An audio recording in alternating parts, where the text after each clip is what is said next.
Hello dear students, welcome to my channel maths with Pooja. बेटा जी class 9th maths का chapter 1 हमारा चल रहा है। एक्सरसाइज 1.2 की कंप्लीट इंट्रोडक्शन और फर्स्ट 2 क्वेश्चंस का सॉल्यूशन मैंने ऑलरेडी अपने चैनल पर अपलोड कर दिया है।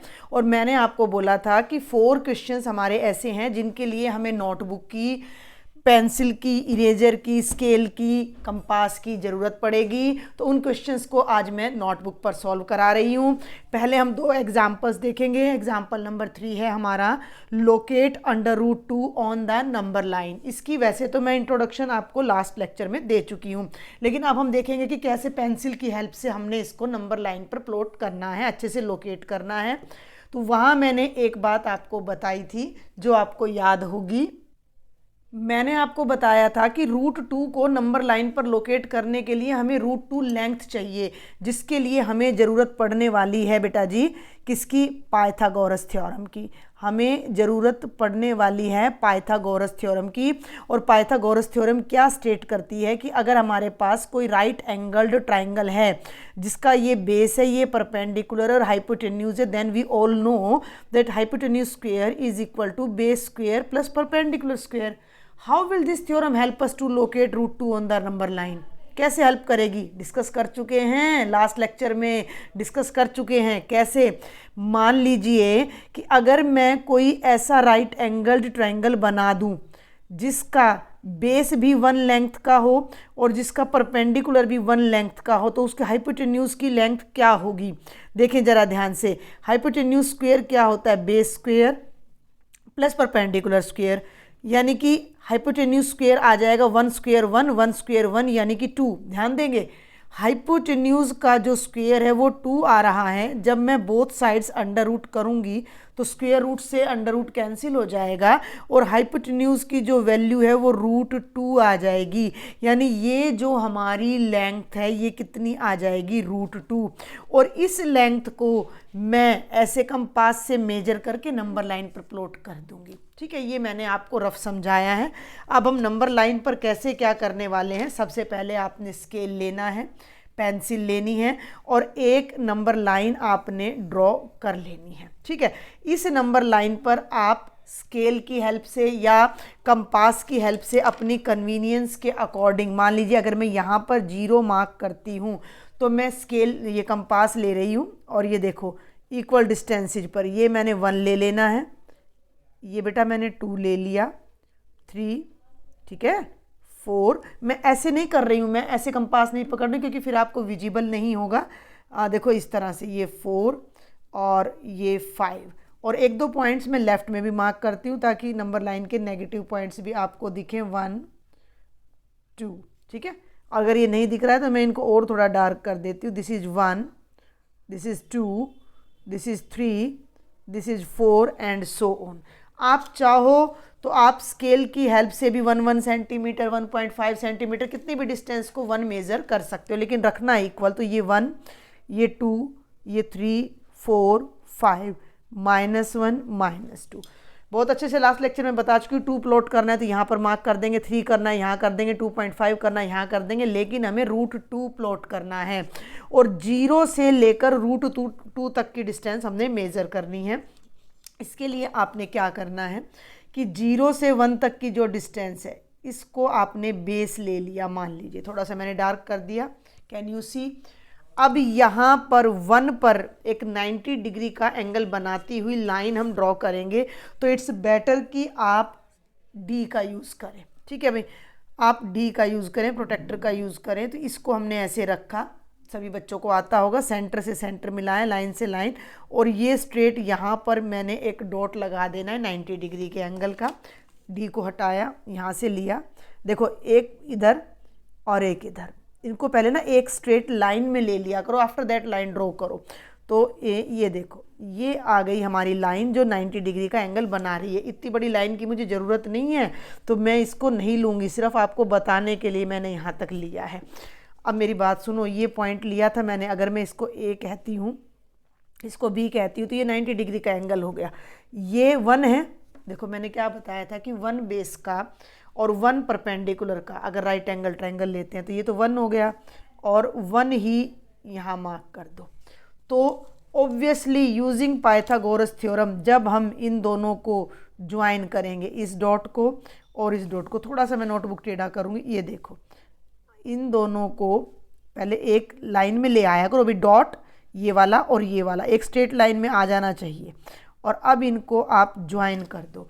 तो ये जो डिस्टेंस आई है ओ सी बाय दिस वन, ये कितनी है, स्क्वायर रूट 2 है।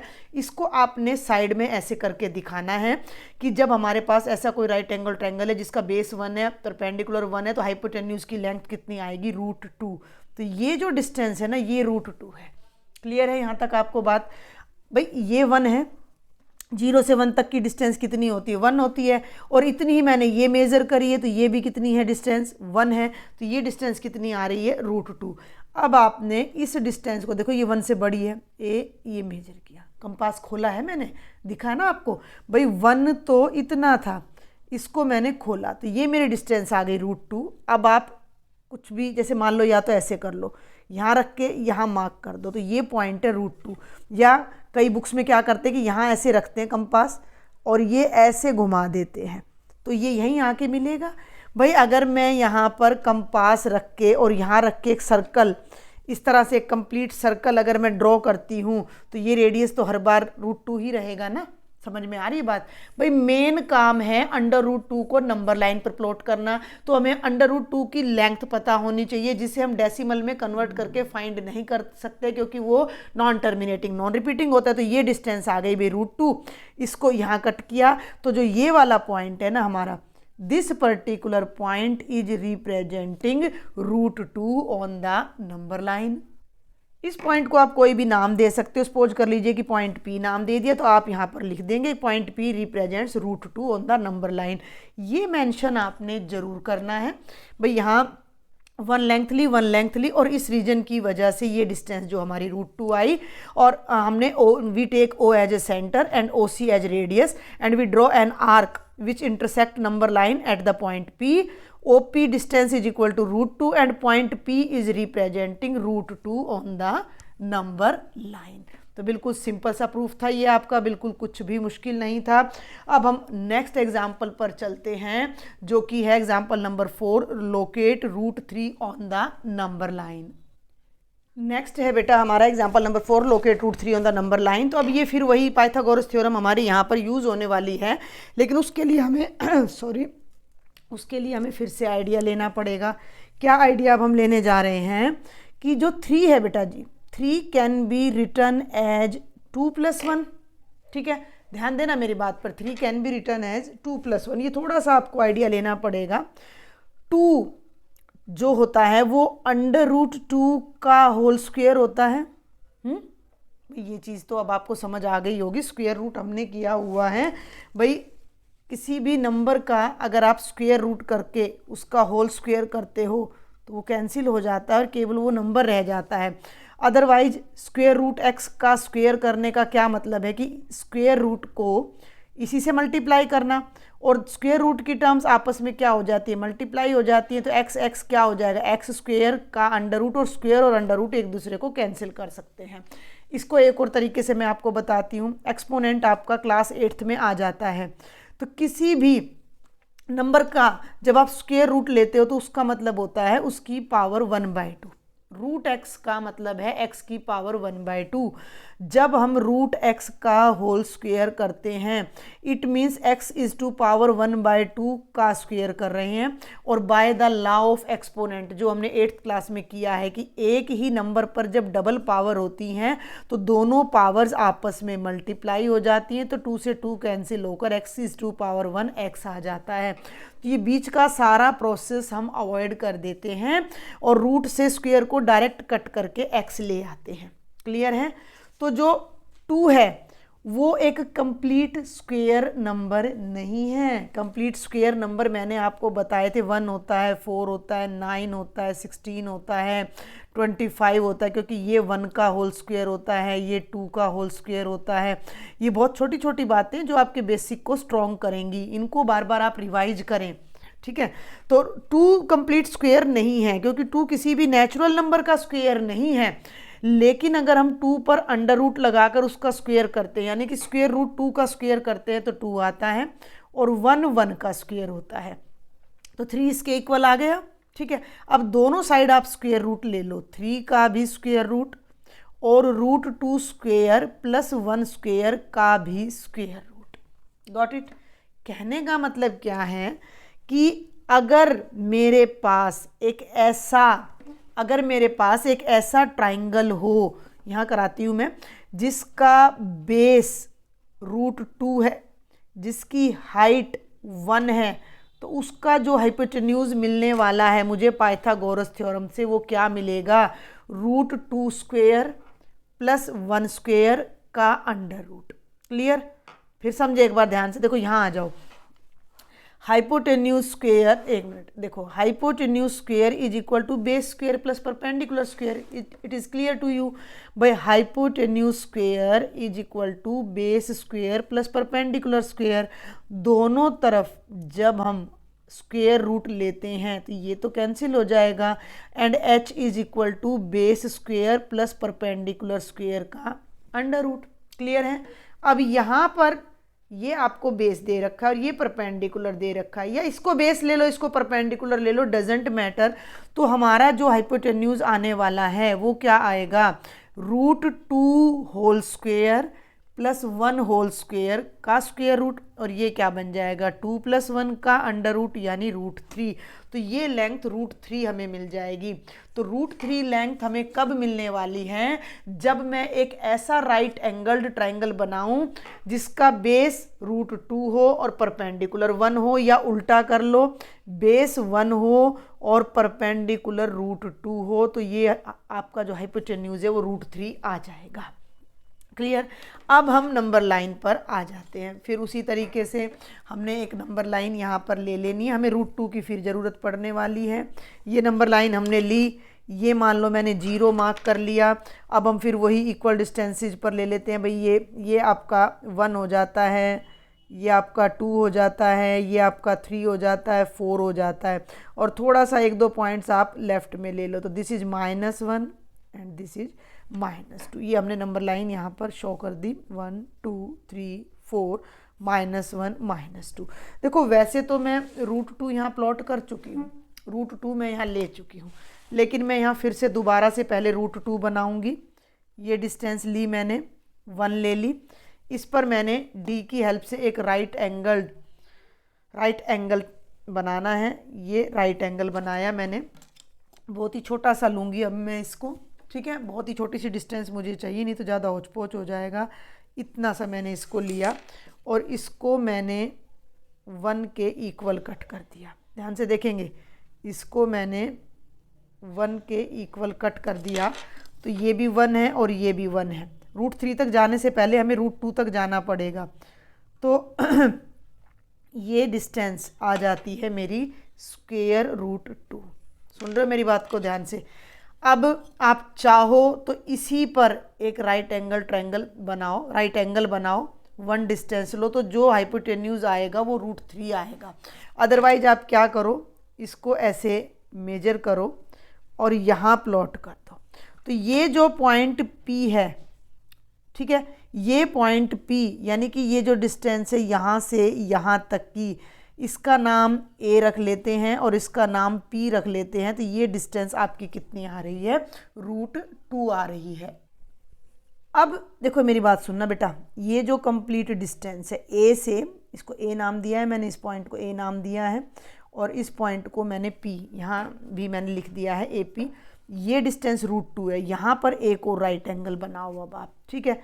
अब इसको भूल जाओ, इसने सिर्फ आपको हेल्प किया है √2 तक पहुँचने में, क्योंकि मुझे एक ऐसा राइट एंगल ट्रायंगल चाहिए जिसका बेस और परपेंडिकुलर में से आइदर 1 हो और अदर 1 √2 हो। तो ये डिस्टेंस मुझे √2 मिल चुकी है। अब मैं यहाँ पर एक और राइट एंगल बनाऊंगी with the help of protractor D की हेल्प से। तो ये यहाँ पर मैंने बनाया, ये वाला पॉइंट है भाई इधर वाला, और ये यहाँ बन रहा है राइट एंगल, ठीक है। अब हम इसको 1 यूनिट फिर कट करेंगे, 1 यूनिट, ध्यान देना। तो 1 तो मेरा यहाँ से यहाँ तक है, तो इतना लेकर मैं यहाँ कट करूँगी और मैं इसको इससे ज्वाइन करूँगी, ठीक है। और मैं इसको को इससे ज्वाइन करूँगी तो मुझे जो डिस्टेंस अब मिलने वाली है ये वाली डिस्टेंस मेरी √3 है। और इस डिस्टेंस का रीजन मैंने यहाँ लिख ही दिया है ऑलरेडी आपको। इस डिस्टेंस को मेजर करूँगी, यहाँ लाऊंगी और ये जो पर्टिकुलर पॉइंट है इट इज़ रिप्रेजेंटिंग √3। एक तरीका तो है ये, ठीक है भाई। और एक और तरीका बहुत जल्दी से यहीं पर बता रही हूँ मैं। ये लिया और भाई ये लेफ़्ट से शुरू करते हैं। 0, आपको जो बेटर लगे आप उससे करिएगा। ये डिस्टेंस हो जाती है मेरी 1, ये हो जाती है 2, ये हो जाती है 3, ये हो जाती है 4। बस आगे नहीं जाएंगे। 0 1 2 3 4। अच्छा जी, अब जल्दी से फिर से रिपीट कर रही हूँ मैं। ये 1 लिया, ठीक है। अभी मैं एक स्पाइरल बनाना भी सिखाऊंगी आपको, तो उसमें भी आपको इसी तरीके से करना पड़ेगा। और ये मैंने 90 का एंगल ले लिया। आई होप आपको दिखाई दे रहा है। और भाई 1 से ये 90 के एंगल को मिलाया तो ये इतना सा मैंने लिया। क्लियर है? समझ आ रही है बात? कोई भी डाउट हो मुझे कमेंट बॉक्स में लिखो, मुझे बताओ कि भाई आपको नहीं समझ आ रहा या आ रहा है तो भी बताया करो भाई, अच्छा लगता है, ठीक है ना। तो इनको मिला दिया। अब मेरी बात को समझना आप ध्यान से, जिस तरीके से अब मैं बता रही हूँ। इनको मिला दिया तो ये 1 था, ये 1 था, ये कितना आ गया √2। आगे मत जाओ, हौच पौच हो जाएगा। उसकी बजाय क्या करो, ये बेस ले लो। ट्रायंगल टेढ़ा भी तो हो सकता है। और यहाँ पर 90 का एंगल बना दो। ये रख के डी को ऐसे रखा, ठीक है। और अब मेरा यहाँ 90 का एंगल तो ढंग से आएगा नहीं, तो मुझे थोड़ा सा एडजस्ट करना पड़ेगा भाई। है, थोड़ा सा मुझे एडजस्ट करना पड़ेगा डी के साथ। तो ये मैंने इसको ऐसे रखा और somewhere here is the 90 degree, ठीक है। तो देखते हैं, देखो हम 90 का एंगल उससे भी बना सकते हैं, सेट स्क्वायर से। ये देखो मेरे पास सेट स्क्वायर का एक ट्रायंगल है, क्योंकि देखो यहाँ पर ये स्पाइरल ना थोड़ा अड़ रहा था, ये मैंने ध्यान नहीं दिया। तो आप ये देखें, इसको मैंने ऐसे रखा और ये जो स्ट्रेट लाइन अब मेरी यहाँ से जाएगी, दिस इज ऑफ 90 डिग्री, ठीक है ना। ये 90 पे है, ठीक है। तो ये हो गया। अब मेरी बात सुनना, इसका नाम आप रख दो। मान लो ये ए है और ये पॉइंट बी था और ये पॉइंट सी था। तो ए सी पर मैंने 90 का एंगल बनाया और वन डिस्टेंस मैंने यहाँ सी से ली और ये 1 डिस्टेंस मैंने कट कर दी। ये एक्स्ट्रा पार्ट को इरेज कर देना, नहीं तो हौच पौच हो जाएगा। अब मेरी बात सुनो ध्यान से, कुछ मत देखो, कुछ नहीं दिख रहा आपको, जो मैं दिखा रही हूँ वो देखना है आपने। ए सी √2 है, सी पी लगा लो, सी एम लगा लो। ये मैंने कितना काट दिया, 1 काट दिया। तो जब मैं ए को एम से ज्वाइन करूँगी, तो जो मैं ए को एम से ज्वाइन करूँगी तो मेरे पास जो वैल्यू आएगी वो एक हाइपोटेन्यूज होगा राइट एंगल ट्रायंगल का, जो कि √3 होगा। गॉट इट भाई। ये एंगल 90 है तो ये एक राइट एंगल ट्रायंगल है। ये कितना था, √2 था। परपेंडिकुलर कितना कट किया मैंने, 1। और अभी मैंने आपको दिखाया है कि √2 बेस लेते हैं, 1 को परपेंडिकुलर लेते हैं, तो हाइपोटेन्यूज ने √3 आना है। तो ये जो AM डिस्टेंस है मेरी, ये कितनी आ गई, √3 आ गई। अब मैं इस AM डिस्टेंस को मेजर करूँगी और यहाँ से एक आर्क लेकर आऊँगी यहाँ तक। और ये जो पर्टिकुलर पॉइंट लोकेट हो रहा है, this is √3। Both are correct. दोनों ही मेथड सही हैं। आप चाहो तो ट्रायंगल पे ट्रायंगल बना सकते हो, अदरवाइज आप क्या कर सकते हो कि पहले 1 1 लेके √2 बनाया, √2 को मैं यहाँ तक लेकर आई, ये मेरा √2 आ चुका है। फिर √2 पर मैंने 1 बनाया और ये मेजर किया, तो ये √3 है। Both are correct, both are same. उतनी ही लेंथ आपको मिलने वाली है। बस आपने लॉजिक ये समझना है कि एक बेस या परपेंडिकुलर में से एक ने √2 होना है और एक ने 1 होना है। तो जो हाइपोटेन्यूज की लेंथ आएगी वो √3 आएगी। और वो लेंथ हम यहाँ पर मेजर करके इस तरह से कंपास से ऐसे मेजर करके यहाँ पर प्लॉट कर देंगे। देख लो, आप देख सकते हो, दोनों को मैं एक ही फ्रेम में दिखा रही हूँ। ये भी √3 है मेरा, यहाँ लाई में।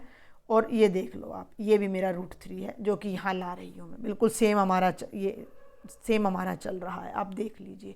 मेथड 2 बताएं, जो आपको अच्छा लगे उससे आप करें।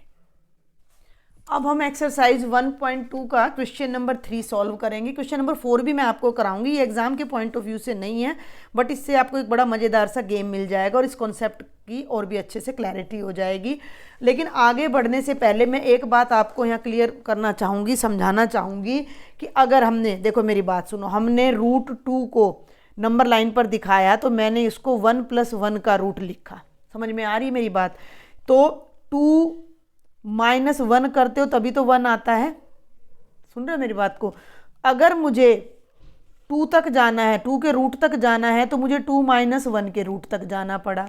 ठीक है, जब मैं √3 पर गई तो मैंने 2 + 1 का अंडर रूट किया, यानी कि √3 तक पहुंचने के लिए उससे एक कम, यानी कि मुझे 2 के रूट तक पहुंचना पड़ा।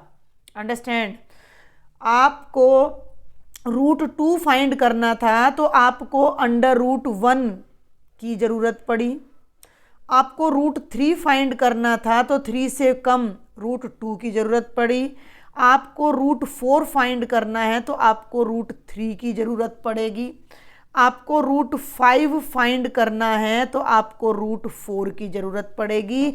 मीन्स अगर आपने n के अंडर रूट को लोकेट करना है तो उसके लिए आपको ज़रूरत पड़ेगी n-1 के स्क्वायर रूट की। क्लियर? आ रहा है कुछ समझ में? अभी मैं जब आपको 4th क्वेश्चन कराऊंगी ना, स्पाइरल, उसमें आपको और भी मज़ा आने वाला है, सब कुछ क्लियर होता चला जाएगा। तो सबसे पहले तो हम इसको दिखाते हैं। शो लोकेट आना था, वैसे तो locate √5 on the number line. ठीक है, ये है हमारा क्वेश्चन नंबर 3। तो भाई 5 कैसे बनता है? 5 = 4 + 1 है ना, और 4 किसका होल स्क्वायर है? 2 का, और 1 1 का। तो 5 हो गया 2 होल स्क्वायर + 1 होल स्क्वायर, और √5 हो जाएगा इस पूरे का रूट। ठीक है, अगर 2 को मैं बेस ले लूँ, 1 को परपेंडिकुलर ले लूँ, 2 को मैं बेस ले लूँ, 1 को परपेंडिकुलर ले लूँ, तो मेरा जो हाइपोटेन्यूज आएगा ना वो ऑब्वियसली √5 आएगा। तो ये बहुत ही सिंपल सा क्वेश्चन है, उसको देखते हैं। ये ले लिया भाई हमने स्केल, नंबर लाइन ड्रॉ कर लेते हैं, कंपास ले लेते हैं, 0 मार्क कर लेते हैं। भाई सबसे पहले तो हम ये 0 मार्क कर लिया हमने अपना। ठीक है, 0 लेके, और 1 हो गया, थोड़ा ज़्यादा कर दिया मैंने, ये 2 हो गया, 3 हो गया, 4 हो गया। इधर 1-2 नेगेटिव पॉइंट्स भी शो कर दिया करो, -1 -2। क्लियर? तो 1 2 3 4 एंड सो ऑन। 2 बेस लेना है, 1 परपेंडिकुलर, या 1 परपेंडिकुलर ले लो, 2 उल्टा बोल गई मैं, 2 बेस ले लो 1 परपेंडिकुलर, या 1 बेस ले लो 2 परपेंडिकुलर, बोथ आर सेम। तो ये मैंने 2 को बेस ले लिया ताकि ज़्यादा होच-पोच ना हो। ये देखो, अभी 10th में जब आप जाओगे तो वहाँ और भी अच्छे से आपका क्लियर होता है सारा। तो अभी हम बहुत ज़्यादा डिटेल अभी नहीं देखेंगे, बल्कि अगली नेक्स्ट एक्सरसाइज पे आओगे तब और भी अच्छे से समझ आएगा। ये आ गया 2। अब यहाँ पर 90 का एंगल बना लो आप with the help of D। तो ये D को यहाँ 2 पे रखा, सेंटर पे रखा, 90 डिग्री पे मैंने डॉट लगाया।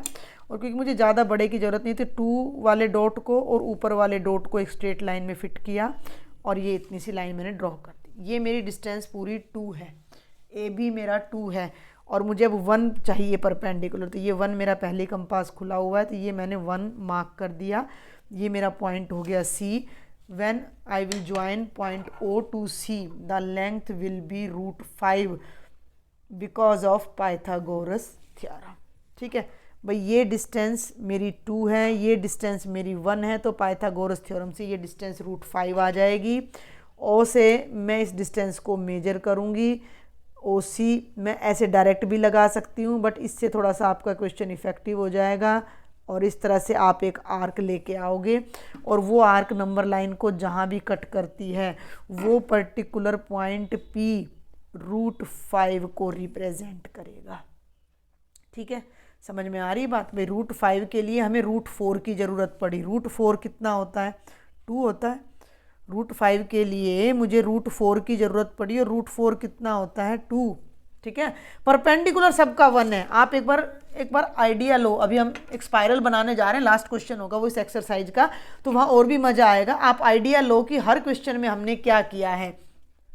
√2 में मैंने 1 ही बेस था और 1 ही परपेंडिकुलर था, लेकिन √3 में परपेंडिकुलर तो 1 ही ले रही हूँ मैं, लेकिन जो बेस है वो √2 हो गया है।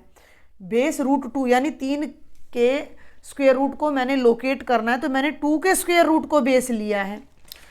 √2 को लोकेट करना था तो 2 से कम 1 के स्क्वायर रूट को यानी 1 को बेस लिया है। √3 के लिए √2 को बेस लिया है, और √5 के लिए मैंने √4 यानी 2 को बेस लिया है। अब हमारा एक लास्ट बड़ा मज़ेदार सा क्वेश्चन है, क्लासरूम एक्टिविटी है एक तरह से, constructing the square root spiral. Take a large sheet of paper and construct the square root spiral in the following fashion. Start with a point O, ठीक है। उस पर हमने एक लाइन सेगमेंट 1 यूनिट का ड्रॉ करना है। मैं जस्ट बता रही हूँ, फिर मैं आपको करके दिखाती हूँ। इस पर परपेंडिकुलर ड्रॉ करेंगे 1, तो 1 और 1 से ये √2 आएगा। फिर इस पर परपेंडिकुलर लेंगे 1 यूनिट, ये √3 आएगा। फिर इस पर 1 लेंगे, ये √4 आएगा। फिर इस पर परपेंडिकुलर लेंगे तो √5 आएगा, एंड सो ऑन। तो ये कहता है कि draw a line segment P1 P2 to OP1 of unit length. Now draw a line segment P1 P2। ये रहा P1 P2, 1 का लिया, ठीक है। इसी तरह से फिर P2 P3 and OP3 continuing in this manner you can get the line segments Pn-1 Pn by drawing a line segment of unit length perpendicular to OPn-1। तो कुछ नहीं कह रहा है, ये कह रहा है कि इस तरह से आपको एक बहुत खूबसूरत सा स्पाइरल मिलेगा, √1 √2 √3 √4। तो let us try this spiral now.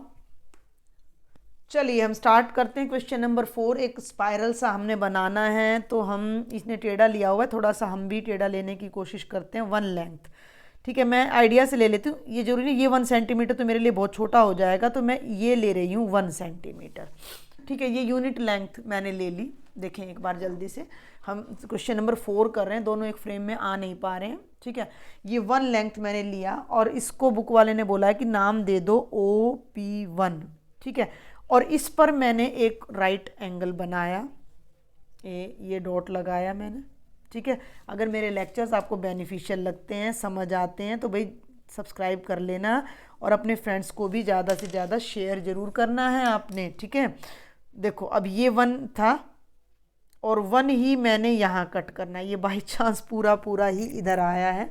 तो जब आप इसको इससे मिलाओगे तो ये जो पर्टिकुलर लेंथ आएगी आपकी OP2, नाम इसको हम दे रहे हैं, ये लेंथ आपकी √2 आएगी, क्योंकि ये भी 1 है।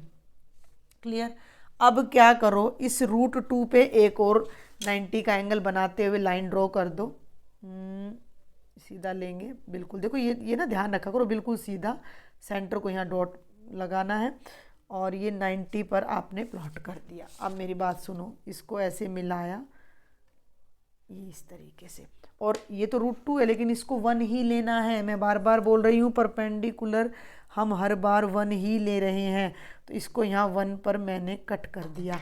ये हो गया आपका P3। जब आप O को P3 से मिलाओगे, अब आपने ना सारा फोकस इसको भूल जाओ, नीचे वाले ट्रायंगल को भूल जाओ, इस पे फोकस करो। ये √2 है, दिख रहा है आपको, ये 1 है, तो √2 स्क्वायर प्लस 1 स्क्वायर, तो ये जो डिस्टेंस आ रही है ये आपकी √3 आ रही है। Got it. अब हम क्या करते हैं, थोड़ा सा मैं नोटबुक अपडेट ही करूँगी। यहाँ पर फिर एक 90 का एंगल बनाना है।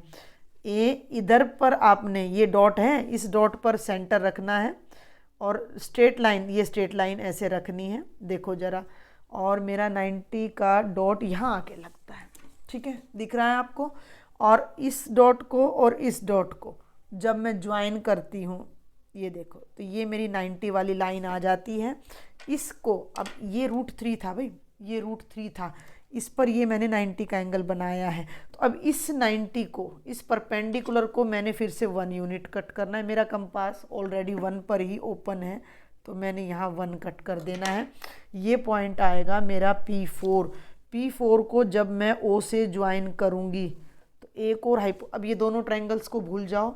इस ट्रायंगल का बेस √3 है, इसका परपेंडिकुलर 1 है, तो ये कितना आएगा, √3 स्क्वायर प्लस 1 स्क्वायर, यानी 3 + 1 यानी 4 का अंडर रूट। तो ये जो लेंथ आ रही है ये √4 आ रही है। एक दो ट्राई करते हैं। अब हमने P4 पर परपेंडिकुलर ड्रॉ करना है। मैं नोटबुक रोटेट कर लेती हूँ ताकि आपको समझने में आसानी हो, यही फ़ायदा है ना नोटबुक पर पढ़ाने का।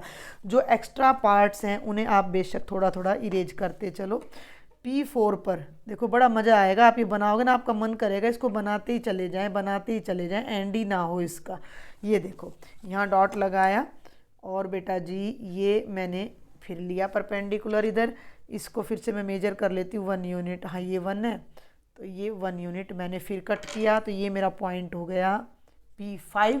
0.1 0.2 0.3 0.4 0.5, तो 0.5 को जब मैंने इससे मिलाना है तो ये मेरी पहचान भी है √4, ये 1 है तो ये डिस्टेंस कितनी आ जाएगी √5। फिर घुमा लेते हैं, ठीक है ना। मज़ा आ रहा है ना, मज़ा आ रहा है बिल्कुल। इससे आपका पूरा कॉन्सेप्ट क्लियर हो जाएगा और आप कभी भी नहीं भूलोगे कि नंबर लाइन पर कैसे प्लॉट करना है। रूट वाले नंबर्स को आपको ऑटोमेटिक आइडिया आ जाएगा कि कैसे लेना है। देखो मैं यहाँ ऐसे मिला रही हूँ इस पॉइंट से, ठीक है। फिर से वही 1 यूनिट हमने लेनी है, ये 1 यूनिट मैंने कट की, इस पॉइंट का नाम मैंने रख दिया P6 और ये मेरी जो डिस्टेंस आएगी बेटा ये मेरी आएगी √6, ये वाले डिस्टेंस। ये ऐसे ना बढ़ता चला जाएगा, कहीं भी एक दूसरे को ये कट नहीं करने वाले हैं, कहीं आप सोचो कि ये कट करने वाले हैं। ये देखो अब एक बार ये इधर डॉट लगाया, ठीक है। मैं चेक कर लूँ डॉट मेरा ठीक लगा ना, हाँ जी बिल्कुल ठीक है, यही वाला डॉट है। तो जब इसको इससे ऐसे मैं मिलाऊंगी तो ये जो डिस्टेंस है इसको फिर 1 कट करना है। मैं √7 तक ही बताती हूँ अभी आपको, बस इतना ही आप बनाएंगे क्योंकि ये एक एंडलेस प्रोसेस है, ये तो चलता रहेगा हमारा लास्ट तक। तो ये जो डिस्टेंस आएगी मेरी ये √7 आएगी। अब मैं इसको नोटबुक को सीधा करके आपको दिखाती हूँ। देखो ये ऐसे बढ़ता चला जाएगा, जब आप √8 लोगे, जब आप ये मुड़ता चला जाएगा। ये तो बहुत छोटा मतलब कागज़ है मेरे पास, नोटबुक है ना, तो मेरा तो ख़त्म हो जाएगा। जब आप बहुत बड़े चार्ट पे स्पाइरल को बनाओगे तो ये कभी भी ख़त्म नहीं होगा। एक एंडलेस स्पाइरल होता क्या है, do you know what is a spiral? Spiral की शेप ये होती है ना, चलता चला जाता है ना, ये तो सर्कुलर स्पाइरल है, ठीक है। तो ये स्पाइरल की तरह ये चलता चला जाएगा। इसको फिर से आपने यहाँ पर 1 यूनिट कट कर देना है, ये पॉइंट हो जाएगा आपका P8। P8 को जब आप इससे मिलाइएगा O से तो ये जो डिस्टेंस आएगी ये √8 आ जाएगी। फिर करोगे √9 √10 एंड सो ऑन। तो ये एक मज़ेदार सा स्पाइरल आपका बनता चला जाएगा। तो this was your complete exercise 1.2। For any doubt or query, do write me in the comment box. And if you like my lecture, then don't forget to share with your friends and subscribe my channel. Thank you.